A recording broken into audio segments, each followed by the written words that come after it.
मैया अभी तक क्यों नहीं आई है।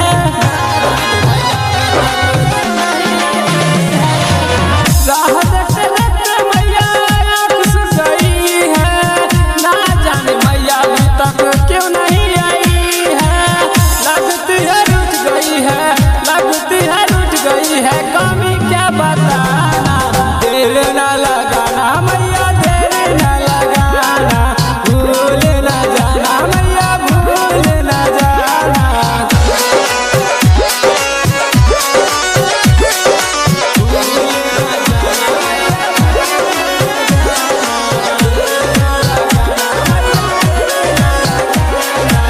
सुन मैया तू ही बस मेरा सहारा है, तेरे सिवा कोई नहीं जग में हमारा है। सुन मैया तू ही बस मेरा सहारा है, तेरे सिवा कोई नहीं जग में हमारा है।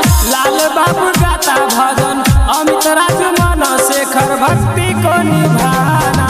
देर ना लगाना मैया, देर ना लगाना, भूल ना जाना मैया, भूल ना जाना।